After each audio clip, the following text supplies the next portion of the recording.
สิเป็นประมาณนี้บะนี้เนาะว่าจันบอกให้ทางสร้างเพิ่นยกขึ้นอีกให้มันสูงแน่ว่าซั่นพี่น้องเอ้ยเพราะว่าย่านตะลุมตารางแล้วมันต่ำโพดเนาะโอ้เพิ่นฮะโอ้เตรียมแม่ครัวเฮ็ดกินมื้ออื่นสบายดีเด้อเด้อสบายดีเนาะสบายเนาะก็โอเคพี่น้องไอ้ตอนนี้ว่าจันยืนอยู่ที่น้ำซีเนาะเท่ากินย้อนอยู่บ่เด้เนาะนี่อีละได้บ่เจ้าได้บ่ฮะบ่ได้บ่ได้จักโตเบิ่งอยู่หั่นละบ่เบิ่งนี่ได้บ่ใส่ปลายังอันนี้เนาะปลายังอันนี้กุ้ง2-3ตัวโอ้ยพี่น้องเอ้ยเนาะแต่ว่าก็กุ้งงามเด้อพี่น้องเอ้ยกุ้งเนาะนี่โอ้มันครบกุ้งครบโอ้กุ้งยังไงนี่โอ้มีกล้ามฮอดอันนั้นนี่พี่น้องเอ้ยโตบึกใหญ่เจ็บเจ้ามันครบกุ้งครบเอาไว้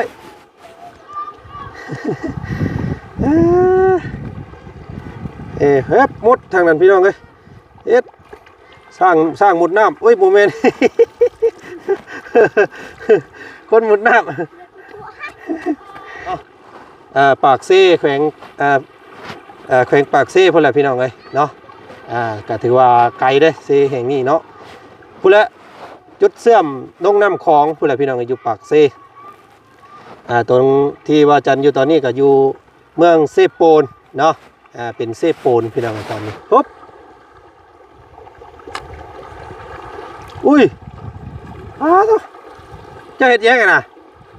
จะมุดเห็นยังหาก้อนหินอ๋อมุดเห็นก้อนหินเลยจังเอานี่สอดส่วนลายปลามันที่อยู่น้ำก้นหินบ่แบบนั้นพี่น้องคิดว่าน้องคนมุดอย่างนี้ว่ะเนาะคิดปลอเล็บปลออยู่คือสิมีก้อนหินเป็นสิเนาะเดี๋ยวเขาก็สอนตามนี่บ่เพิ่งอยู่6 คนได้อยู่ปุ๊บโอ้เฮ้ยปุ๊บโอ้ยยันนมเลยโอ้ยมันจะว่ามันเคยข่มว่าเฮือนี่เคยอยู่โอ้เดี๋ยวย่านแท้นี่พี่น้องโอ้ยตะย่านแห้งเนาะมันต้องใส่อันนั้นนิดนึงถ้าน้ำลายเดี๋ยวคอยโบกล้าขี่น้ำล็อกนี่พี่น้องเลยเนาะอันนี้ยังว่าน้ำหน่อยได้นี่ยังกล้าขี่น้ำนี่โอ้น้ำเสี่ยวแห้งพี่น้องเอ้ยนี่ไอพี่น้องเบิ่งก่อนเอ็ดโย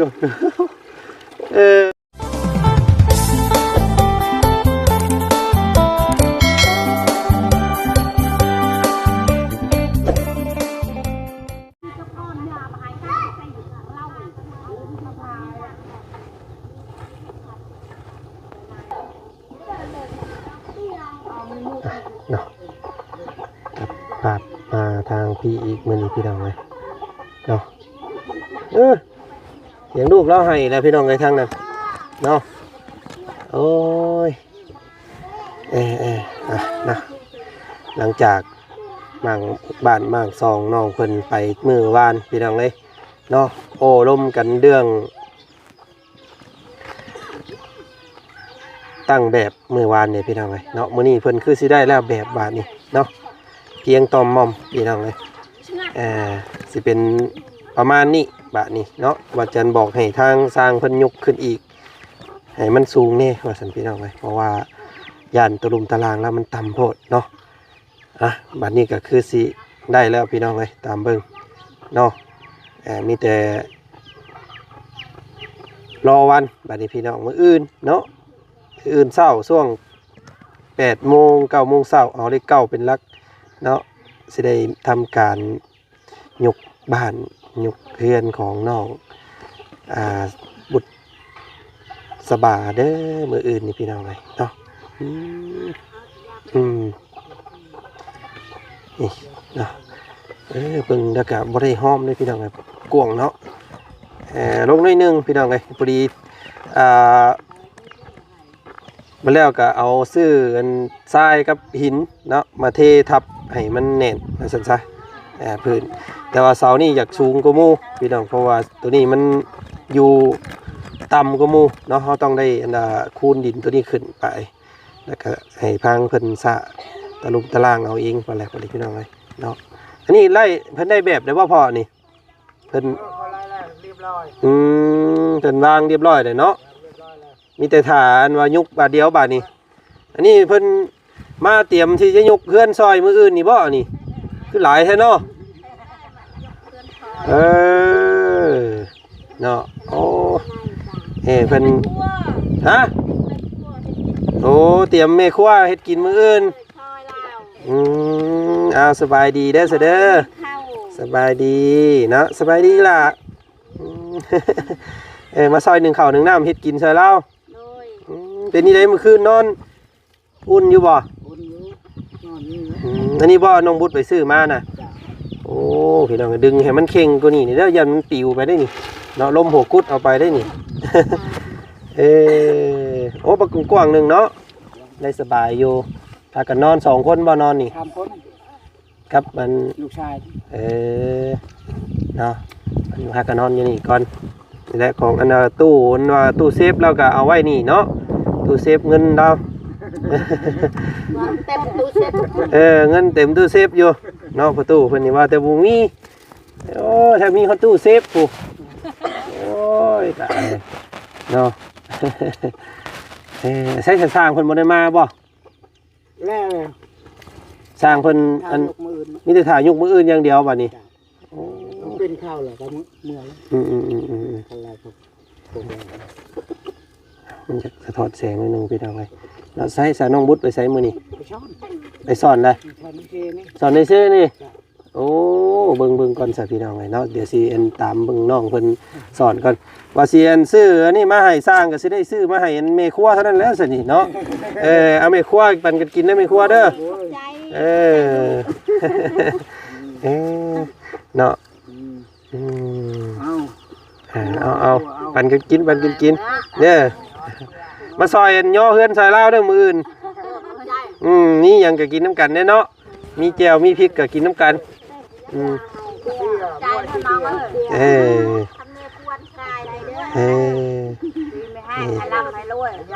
พี่น้องนอกจากมีคนหาคนหอมละลายอยู่คุมห่อละลายอยู่ประตูเพิ่นก็ได้แล้วก็บ่ได้อยู่ผู้หนึงผู้เดียวพี่น้องเฮือนซ่านก็ได้เนาะนี่แหละมื้ออื่นเด้อพี่น้องเด้อเนาะแจ้งพี่แจ้งน้องนํกันเนาะมื้ออื่นนี่สิได้ทำการย่อพี่น้องยกเพื่อนมื้ออื่นเนาะมื้ออื่นเช้าช่วงเช้าประกาศเนาะ FC ประกาศพ่อใจดีแม่ใจดีทั้งหลายเนาะเพิ่นซอยกันเด้อมื้ออื่นพี่น้องเอ้ยเนาะนี่แหละนี่ก็เพิ่นปรับแบบแผนได้เรียบร้อยแล้วเด้อเนาะความสูงนี่อาจจะพอดีวิดหัวเฮือนเนาะวิดหัวเฮานะก็ถือว่าเพียงพอพี่น้องเลยเนาะ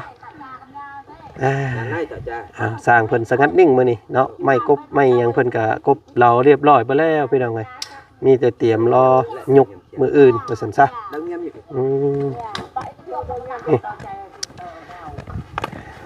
มัดดีๆเด้อเนาะเพื่อสิแล้วเฮือนบ่ได้เห็นบ่แม่นมื้อ2มื้อได้นี่พี่น้องเอ้ยเนาะไปเบิ่งกันน้องบุตรเพิ่นสอนปลาพี่น้องเอ้ยเพิ่นหากินเนาะเพิ่นหากินกับผู้ใดมื้อนี้ไปเบิ่งก่อนพี่น้องเอ้ยเนาะได้อยู่บ่เอ้ยน้องบุตรเอ้ยเนาะ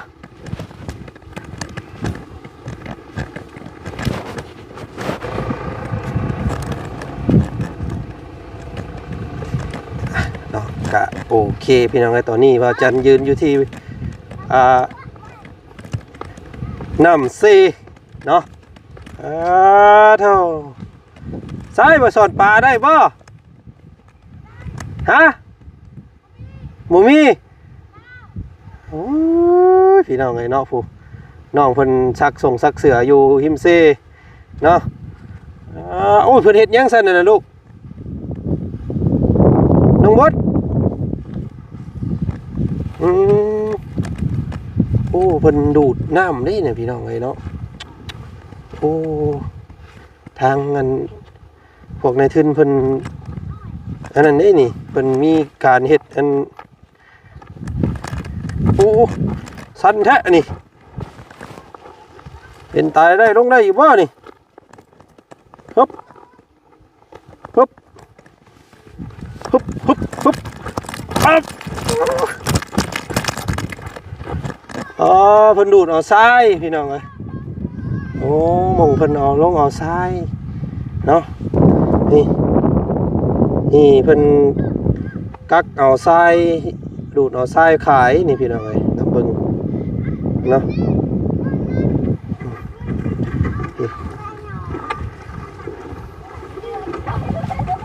พี่น้องโอ้เฮ็ดบาดนี่โอ้ยสัตว์สูงสัตว์ชั้นพี่น้องเอ้ยเนาะปึ๊บใครอยู่มื้อนี้มันอากาศร้อนเนาะน้องๆเพิ่นอาบน้ำก็สบายมื้อนี้เพิ่นพากันสอนปลาเนาะดิบปลออยู่ทางนี้พี่น้องเอ้ยเป็นตาได้กินย้อนอยู่บ่เด้เนาะนี่อีหล่ะได้บ่เจ้าได้บ่ฮะบ่ได้บ่ได้จักโตเบิ่งอยู่หั่นละบ่เบิ่งนี่ได้บ่ใส่ปลายังอันนี้สอนบ่ได้ซ้ำเนาะ เมื่อไรสิขึ้นแล้วเนาะไปพี่ทางน้องบุตรเพิ่นทางนี้พี่น้องเอ้ยโอ้น้ำใสได้พี่น้องเอ้ยบาดนี้เนาะ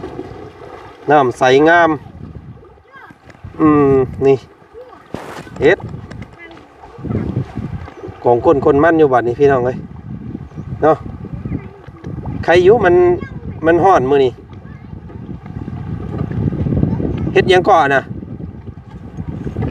ฮะสอนบ่สอนไปสั้นบ่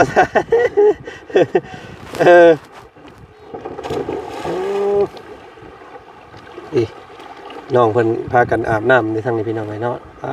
โตใส่ดึกบ่น้องดึกบ่ลงไปพุ่นดึกบ่เพียงบ่เพียงเอิกเฮานี่ฮอดบ่พี่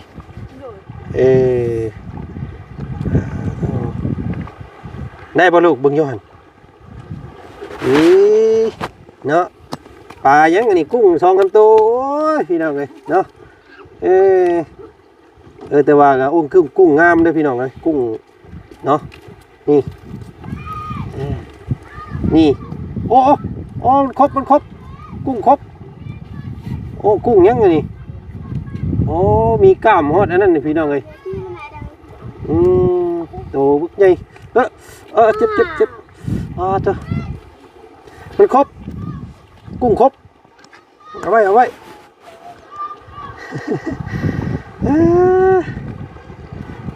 เฮ็ดหมดทางนั้นพี่น้องเอ้ยเฮ็ดสร้างหมดน้ำโอ้ยโมเมนต์ คนหมดน้ำก็น้องเพิ่นเอามาเบิ่งพิธีการหากินของน้องบุตรสบาตาคมมื้อนี้พี่น้องเอ้ยเนาะน้องเพิ่นสอนกุ้งเนาะมื้อนี้ได้อยู่บ่เนาะพี่น้องเอ้ยได้บ่ได้ครับแล้วกันมันต้องไปสอนพางั้นบ่โอ้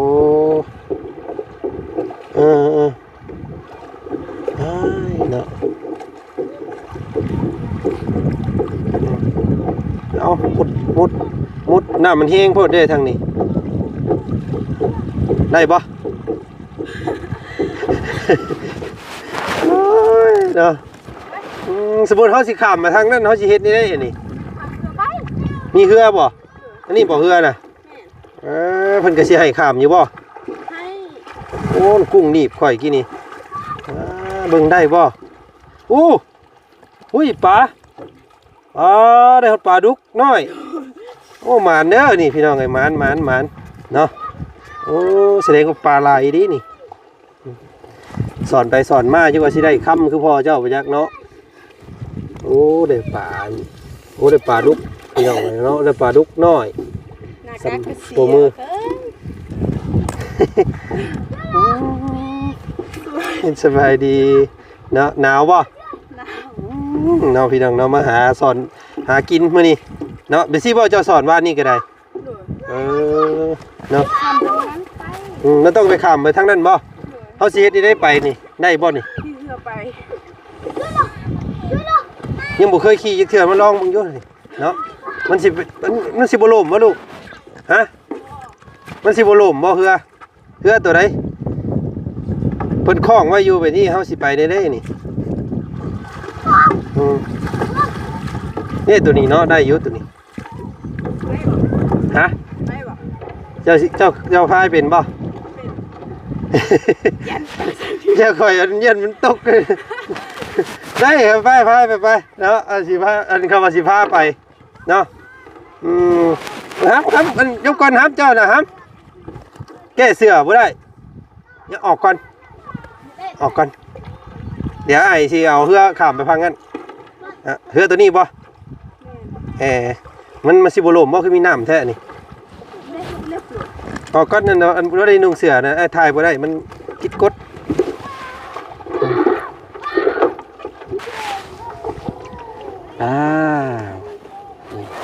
ทางน้องบุษบาเพิ่นพาโอ้ยันได้พี่น้องเลยเนาะพาพกเรือข้ามมามื้อนี้พี่น้องเลยเนาะเป็นครั้งแรกโยพาเอาข้างไว้ดีท่าวะเนาะข้ามมาฮอดฝั่งนี้เรียบร้อยแล้วพี่น้องเลยเนาะแต่มันเบาเนาะเรือนี่เนาะโธ่เนาะเอาน้องบุตรเพิ่นพามาสอนปลาพี่น้องเอ้ยมาหากินมื้อนี่อุ้ยเฮ็ดไว้นั่นบ่อันว่าพ่อเจ้าว่าเราเก็บอันนั้นน่ะเราเก็บอยู่แถวนี้บ่เนาะมันน้ำมันเซาะมันอย่างเฮาเดียวไปเห็นมันเดือมแล้วเราเก็บเอาเนาะก็สิมีหลายอยู่ได้สิพี่น้องเอ้ยอันนี้เนาะถ้าว่ามีเครื่องจับตรวจนี่มีโอกาสได้ทองคำได้นี่พี่น้องเลยเนาะเอาฮะสอนปลา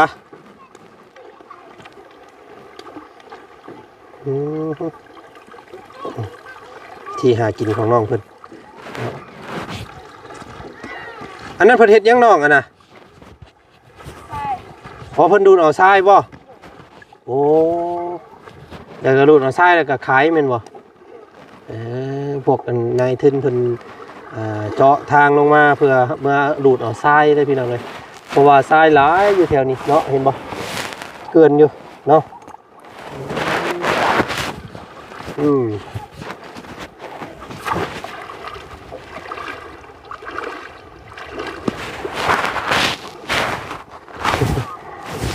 จะเป็นแต่ได้กินอยู่บ่ต้องเฮ็ดแบบนี้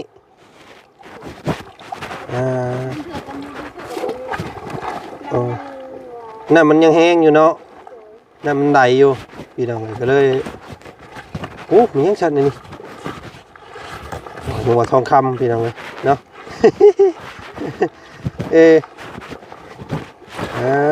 เนาะ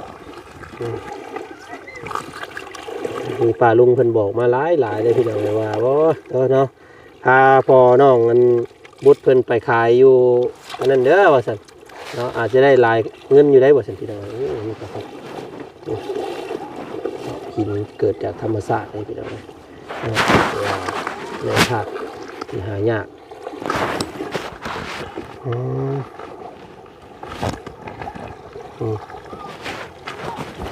พามาบุกกันมีน้ำมื้อนี้พี่น้องเลย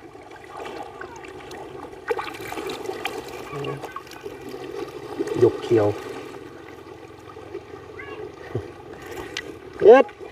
ลุย ระวังเด้อน้ำพัดไปเลยเปียกไปแล้วพี่น้องเอ้ยเห็นแต่หัวบาดนี่เอ้าของก้นมันอยู่โอ้ยเนาะ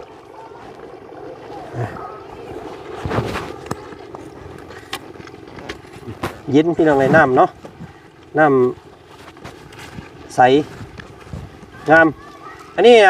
เป็นอันว่าสายน้ำเซ่เด้อพี่น้องเด้อเนาะต้นกำเนิดอยู่เวียดนามเนาะต้นกำเนิดของเซ่สันซะเนาะเป็นเซ่ปูนพี่น้องเลยเนาะเพิ่นเอิ้นเซ่ปูนเนาะมีเซ่แห่งเดียวนี่เซ่แห่งนี้นะมีจุด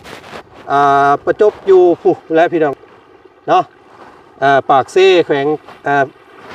แขวงปากเซ่พุ่นแหละพี่น้องเลยเนาะ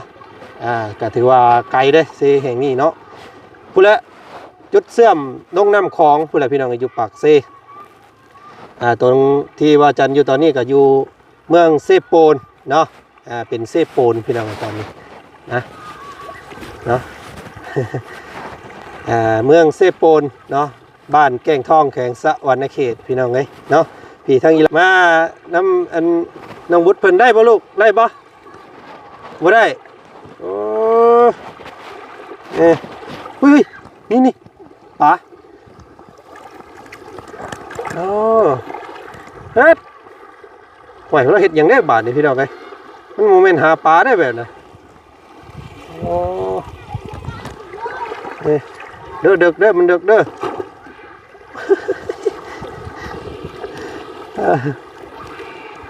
เราจนสั่นมาเลย มันบ่ได้กับยาแล้วน้องไปเมื่อเนาะ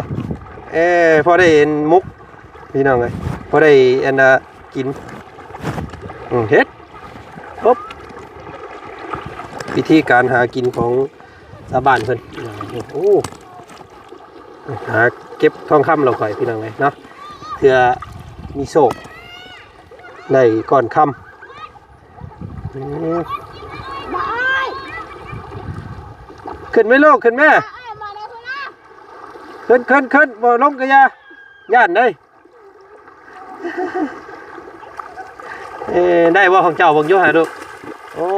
ยพี่น้องปลากุ้งเนาะ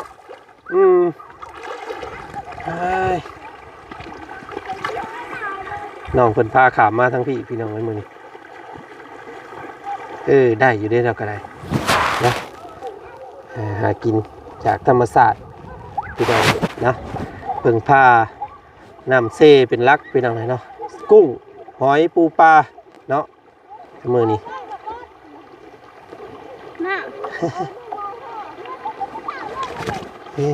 เปียกไปแล้วไว้แล้วค่อย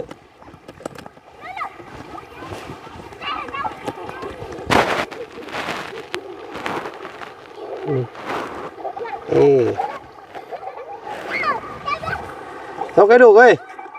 ขึ้นไป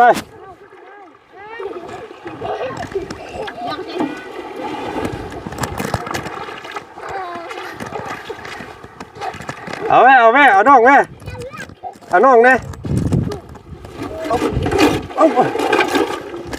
เอาไว้อันนี้น้องเพิ่นมุดน้ำซองบึงปลาปุ๊บอุ้ยจะเห็นยังไงนะจะมุดเห็นยังหาก้อนหินอ๋อมุดเห็นก้อนหินเลยจังเอานี่สอดส่วนลายปลามันจะอยู่น้ำก้นหินบ่แบบนั่นสิพี่น้องคิดว่าน้องคนมุดอย่างนี้วะเนาะคิดปลอเล็บปลออยู่คือสิมีก้อนหินเป็นสิเนาะเดี๋ยวเขาก็สอนตามนี่บ่เพิ่งอยู่หั่น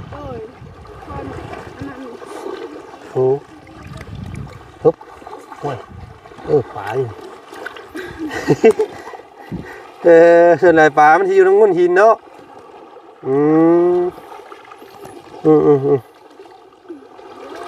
เอานี่พ่องนหินแล้วน้องเพิ่นกะสิใส่คมสามารถคมแหงต้านน้ำปึ๊บได้บ่นี่ พี่น้องเอ้ยมื้อนี้น้องเพิ่นมาสาธิตการหาอยู่หากินเนาะใบหนาวเลยสั้นไปแล้วหันพอแล้วพอได้กินคาบหนึ่งก็พอเนาะ เอาวันนี้พี่น้องมาเบิ่งน้องเพิ่นพายเรือเนาะครับเมื่อกี้นี่นี่เดี๋ยวใส่ลงก่อนเบาเนาะเรือนี่เนาะแต่ว่ามันบรรทุกได้นักอยู่บ่น้องนี่หลายๆบ่บรรทุกอยู่ใช่ ที่เฮือนี่ประมาณ5 คน6 คนได้อยู่โอ้เฮ้ยปุ๊บ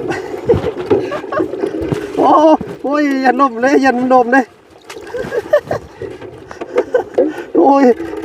มันจะว่ามันเคยข่มว่าเฮือนี่เคยอยู่โอ้เดี๋ยวย่านแท้นี่พี่น้องอยู่โอ้ยคือนี่เป็นตะย่านแห้ง เนาะมันต้องใส่อันนั้นนิดนึงถ้าน้ำหลายเดี๋ยวค่อยบ่กล้าขี่น้ำล็อกนี่พี่น้องเอ้ยเนาะอันนี้ยังว่าน้ำหน่อยได้นี่ยังกล้าขี่น้ำนี่โอ้น้ำเสี่ยวแห้งพี่น้องเอ้ยนี่ไอพี่น้องเบิ่งก่อนเอ็ดอ๊บโยน้องเพิ่นคอกเครือเป็นได้พี่น้องเอ้ยขนาดโมเมนต์ไม่พายได้นี่ห้อยมันสิบ่ไป มันสิบ่ไปเพิ่นเด้อว่าโอ้น้ำกระแสน้ำแห้งเด้อพี่น้องเอ้ยเนาะนี่น้ำเซเพิ่นเอิ้นเซหยังน้องอันนี้ เซซูซู ฮะ เซซูซูตรงนี้ บ่มีเซหยังว่าเซเอิ้นว่าเซซื่อๆได้ยินว่าเซปูนบ่แม่นบ่บ่แม่นเซปูนเนาะโอ้พี่น้องเอ้ยเนาะเย็นโอ้ค่อยๆโยอ้ายวันนี้น้องบุษบาเพิ่นพาทัวร์น้ำโอ้พี่น้องเนาะอากาศดีอยู่หิมเซเด้อพี่น้องเพิ่นมามาสอนป่าเนาะหาแนวกินมื้อนี้เนาะได้อยู่กุ้งเนาะน้องเนาะได้กุ้งโอ้เซ็ดใช้ห่อไว้ใช้นี่ไว้หมู่เก่าบ่คือเอาเข้าไว้นี่บ่เด้อปึ๊บเอาโอเคปึ๊บเจ้ากะพายเป็นเนาะน้องเพิ่นก็ได้นี่ปึ๊บโอ้แต่ว่าป่าบ่ใหญ่เนาะอยู่พี่เนาะมันสิมีแต่ป่าน้อยๆป่านั่นน่ะเด้อข่อยเห็นอยู่ปุ๊บเช็ดเข้าบ้านเด้ออยู่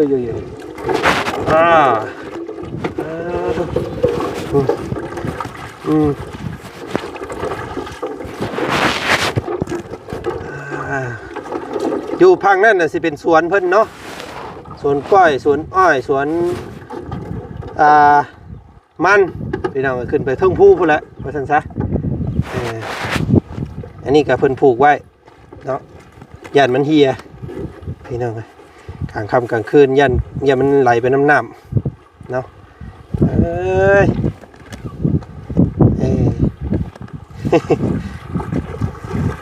มีแต่